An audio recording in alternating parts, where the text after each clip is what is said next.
सुबह की पहली किरण अभी ठीक से धरती पर उतरी भी नहीं थी कि घर का शांत माहौल एक तेज तीखी आवाज से टूट गया। तुम कितनी लापरवाह हो। यह ताराजी की गुस्से भरी आवाज थी। इसके बाद एक जोरदार थप्पड़ की धुन सुनाई दी। विनय की आंखें खुल गई। उसका दिल धक धक करने लगा। वह समझ गया कि क्या हुआ है। उसकी माँ ने उसकी पत्नी अनन्या पर हाथ उठाया था। वह तुरंत अपने पैरों में चप्पल डालकर कमरे से बाहर निकला। हॉल में पहुंचकर उसने जो देखा उससे उसका कलेजा मुंह को आ गया। अनन्या फर्श पर बैठी थी। उसका एक गाल लाल हो गया था और वह अपने चेहरे को हाथ से ढके हुए सिसक रही थी। उसकी बिखरी हुई चोटी और सूजी हुई आंखें बता रही थी कि वह पूरी रात नहीं सोई थी। विनय ने उसके पास जाकर उसे सहारा दिया। अनन्या, तुम ठीक हो? उसकी आवाज़ में दर्द और गुस्सा भरा था। ताराजी अपने हाथों को कमर पर रखे गुस्से से तमतमा रही थी। उन्होंने गरजते हुए कहा, क्या हुआ? तुम अपनी महारानी से पूछो, मैंने क्या किया? इसे मैंने कल रात ही कहा था कि मेरे कपड़े धो दे, पर देखो सुबह हो गई, लेकिन कपड़ों का ढेर वहीं का वहीं पड़ा है। विनय ने अपनी पत्नी के लाल गाल पर हाथ रखते हुए कहा, माँ, आप इतनी छोटी सी बात के लिए उस पर हाथ कैसे उठा सकती है? ताराजी ने व्यंग से हंसते हुए कहा, छोटी सी बात? यह छोटी सी बात है? यह घर मेरा है। इस घर में मेरे नियम चलते हैं। मैंने इसे काम करने को कहा और इसने नहीं किया। यहाँ मेरी अवज्ञा है। अनन्या ने धीमे स्वर में कहा, माँ जी, मैं कल रात बहुत थक गई थी। मैंने सोचा कि सुबह कर दूंगी। ताराजी ने बात काटते हुए कहा, थक गई थी? तुम क्या पहाड़ खोद रही थी? हम भी घर चला चुके हैं, पर इतनी कमजोर नहीं थी कि हर वक्त थक थक कर बैठ जाए। पता नहीं किस नवाब की बेटी आ गई है जो हमेशा बीमार और थकी रहती है। यह कहकर वह बड़बड़ाती हुई वहां से चली गई। अनन्या का दिल टूट गया। बचपन से ही वह अपने माता पिता की लाडली बेटी थी। उसकी माँ ने उसे हर काम में निपुण बनाया था। उसकी दादी हमेशा कहती थी, तू तो साक्षात अन्नपूर्णा है। जो घर तेरा होगा वह धन धान्य से भरा रहेगा। तेरी सास तुझे सिर आंखों पर बिठाएगी। इन्हीं सपनों को लेकर वह इस घर में आई थी। उसने सोचा था कि यहाँ उसे माँ का प्यार मिलेगा, पर उसे केवल ताने और तिरस्कार मिला। धीरे धीरे ताराजी के तानों ने अनन्या का मनोबल पूरी तरह से तोड़ दिया। वह डिप्रेशन का शिकार हो गई थी। हर समय उसे उदासी और अकेलापन महसूस होता था। उसे अपनी सास की आवाज़ कानों में जहर की तरह चुभने लगी थी। छोटी छोटी गलतियों पर भी ताराजी उसे घंटों तक खरी खोटी सुनाती थी। वह एक रोबोट की तरह काम करती रहती थी, पर बदले में मिलता था सिर्फ तिरस्कार। आज का थप्पड़ उसके लिए एक झटका था, जिसने उसे अपनी वास्तविकता से रूबरू कराया। वह चुपचाप उठी और अपने कमरे में चले गई। ताराजी ने सोचा कि अब बहू नाश्ता बनाने रसोई में गई होगी। वह रसोई में गई ताकि कोई कमी निकाल सके और उसे फिर से अपमानित करने का मौका मिले, लेकिन रसोई में कोई नहीं था। ताराजी को गुस्सा आया। वह तुरंत उसके कमरे में गई। वहाँ का नज़ारा देखकर वह भौचक्की रह गई। अनन्या अपना सामान सूटकेस में पैक कर रही थी और विनय उसे समझाने की कोशिश कर रहा था। विनय, यह सब क्या है? ताराजी ने चिढ़कर पूछा। विनय ने गुस्से से उन्हें घूरते हुए कहा, माँ, आप हद से आगे निकल गई। आपने अनन्या पर हाथ उठाया। यह घर छोड़कर जा रही है और मैं इसे नहीं रोकूंगा। ताराजी डर गई। अगर यह घर छोड़कर चले गई तो लोग क्या कहेंगे? मेरी इज्जत का क्या होगा? यह सोचकर उन्होंने अपना स्वर नरम किया। अरे बहू, एक थप्पड़ का इतना बुरा मान गई? वो तो गुस्से में हाथ उठ गया था। मुझे माफ कर दो।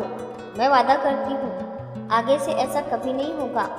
अब यह गुस्सा छोड़ो और रसोई में चलो। मेरे लिए नाश्ता बना दो। तुम्हें पता है ना, मुझे शुगर है। अगर समय पर नाश्ता नहीं मिला तो चक्कर आ जाएंगे। अनन्या ने हैरान होकर कहा, आपने मुझे मारा और अब अपनी सेहत की दुआई दे रही है? मैंने आपका ध्यान रखने में कभी कोई कसर छोड़ी है क्या? क्या मैंने कभी आपका समय पर नाश्ता नहीं बनाया? आज आप मुझसे कहती है कि आपको शुगर है। मैं तो हमेशा आपकी सेहत का ध्यान रखती हूँ। बदले में मुझे क्या चाहिए था? बस थोड़ा सा प्यार और सम्मान। अगर मैं थक गई थी और मैंने कपड़े नहीं धोए तो क्या आप मुझे थप्पड़ मार देंगी? उसकी आवाज़ में दर्द था। तारा जी ने गिड़गिड़ाते हुए कहा, बहू, मैं जानती हूँ मुझसे गलती हो गई। मुझे माफ़ कर दो। प्लीज़ घर छोड़कर मत जाओ। पहली बार अनन्या ने अपनी सास को इस तरह माफ़ी मांगते देखा। वह चुप हो गई। विनय ने भी उसे रोका। अनन्या, मेरी माँ ने माफ़ी मांगी है। शायद वह अपनी गलती समझ गई है। अनन्या ने एक गहरी सांस ली और चुपचाप रसोई में चली गई। उसकी आंखें रो रो कर सूख चुकी थी, पर उसके मन में एक नई हिम्मत जाग रही थी। वह अब डर कर नहीं, बल्कि अपनी आत्मसम्मान की रक्षा के लिए वापस लौटी थी। डाइनिंग टेबल पर नाश्ता लगा था। विनय ने भी तैयार होकर आकर बैठ चुका था। वह सुबह से चुप था। घर का माहौल उसे अच्छा नहीं लग रहा था और अपनी माँ पर बहुत गुस्सा आ रहा था। तभी उसकी छोटी बहन स्वाति वहाँ आई। उसने नाश्ता देखा तो खुशी से बोली, वाह भाभी, आज नाश्ते में पोहा बना है। आज तो बहुत भूख लगी है। उसे कुछ पता नहीं था कि घर में क्या हुआ है। उसने सब कुछ चुप देखा तो बोली, क्या बात है, आज सबका मौन व्रत है क्या? वह कहकर वह खिलखिलाकर हंस पड़ी। तारा जी ने उसे डांटते हुए कहा, चुपचाप नाश्ता नहीं कर सकती, हमेशा बक बक करते रहती है। वह बोल ही रही थी कि अनन्या की आंखों के आगे अंधेरा छा गया और वह फंस कर गिर पड़ी। विनय झटके से उठ खड़ा हुआ। वह बहुत घबरा गया। उसने तुरंत अनन्या के चेहरे पर पानी के छींटे मारे। थोड़ी देर बाद वह धीरे धीरे अपनी पलकें खोलने लगी। तारा जी ने कहा, लो, फिर से इसका नाटक शुरू हो गया। विनय ने गुस्से से कहा, चुप करो माँ, यह नाटक नहीं है। वह तुरंत अनन्या को लेकर अस्पताल भागा। डॉक्टर ने उसके कई टेस्ट किए। रिपोर्ट में पता चला कि वह डिप्रेशन के साथ साथ खून की गंभीर कमी से भी जूझ रही थी। डॉक्टर ने साफ तौर पर कहा कि उसे किसी भी तरह का मानसिक तनाव नहीं देना है और कुछ दिनों तक पूरी तरह आराम करना है। विनय जब घर लौटा तो बहुत परेशान था। उसने अपनी माँ से कहा, माँ, आज तक जो हुआ सो हुआ, लेकिन आज से आप अनन्या का अच्छे से ध्यान रखेगी। डॉक्टर ने उसे आराम करने के लिए कहा है। तारा जी ने चिंता जताते हुए कहा, तो घर का काम कौन करेगा? स्वाति ने तुरंत कहा, माँ, मैं हूँ ना, मैं घर के सारे काम कर लूँगी और भाभी का भी ध्यान रखूँगी। स्वाति अपनी भाभी से बहुत प्यार करती थी। वह जानती थी कि अनन्या ने इस घर के लिए कितनी मेहनत की है। कुछ दिनों तक स्वाति ने घर की पूरी जिम्मेदारी संभाली। एक रात जब वह थक कर बैठी थी तो तारा जी उसके पास आई। उन्होंने प्यार से उसके माथे पर हाथ फेरा और कहा, आज तो मेरी बेटी को कितना काम करना पड़ा। बहू के कारण मेरी बेटी को परेशान होना पड़ रहा है।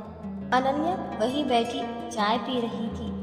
उसने हिम्मत करके धीरे से कहा, माँ जी, इससे ज़्यादा काम तो मैं रोज करती हूँ। मेरी थकान आपको कभी दिखाई नहीं देती, तो बेटी की थकान तुरंत दिख जाती है। क्या आप यह नहीं समझती कि मैं भी थकती हूँ? तारा जी गुस्से से उसे घूरने लगी। स्वाति ने अपनी माँ का हाथ पकड़ लिया और कहा, माँ, भाभी बिल्कुल सही कह रही है। अगर आपको मेरी थकान की इतनी परवाह है तो क्या आपको सच में भाभी की थकान दिखाई नहीं देती? क्या भाभी कोई काम करने वाली मशीन है कि वह कितना भी काम कर ले थकेगी नहीं? स्वाति की बातों ने तारा जी को अंदर तक हिला दिया। वह चुप हो गई। स्वाति आगे बोली, माँ, सच कहूँ, आज जब भी मैं भाभी की हालत देखती हूँ तो मुझे शादी करने से डर लगता है कि मुझे भी आप जैसी सास मिल गई तो पता नहीं मेरा क्या होगा। अब तारा जी बेटी से नज़रें नहीं मिला पा रही थी। वह वहाँ से उठकर चली गई। इस घटना ने उसके अंदर एक बड़ा बदलाव ला दिया। उनका व्यवहार पूरी तरह नहीं बदला, लेकिन अब वह अनन्या से ज़्यादा उलझती नहीं थी। अनन्या ने भी धीरे धीरे अपने मन को मजबूत बनाया। ननद और पति के प्यार के सहारे वह ससुराल में अपनी जगह बना पाई। अब तारा जी उससे बुरा व्यवहार नहीं करती थी। उन्हें तो अब हर वक्त यही चिंता सताती रहती थी कि उनकी बेटी को एक अच्छा ससुराल मिले जब भी स्वाति के लिए कोई रिश्ता आता तो उन्हें डर लगता कि कहीं उसके साथ भी वही सब ना हो जो उन्होंने अनन्या के साथ किया। देखते ही देखते साल भर का समय गुजरा और स्वाति के लिए भी विभोर का रिश्ता आया। सब कुछ अच्छा था और बात पक्की हो गई। तारा जी के मन में डर तो था, पर उन्होंने भगवान से प्रार्थना की कि उनकी बेटी को अच्छा ससुराल मिले।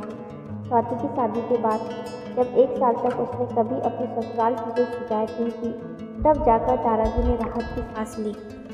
वह अब अच्छे से समझ रही थी कि हर बहू को ससुराल में सम्मान और प्यार मिलना चाहिए, ताकि उसके माता पिता और भाई बहन निश्चिंत होकर जी सके। इस अनुभव ने तारा जी को यह सिखा दिया कि परिवार में हर सदस्य की भावनाओं और मेहनत का सम्मान करना कितना जरूरी है।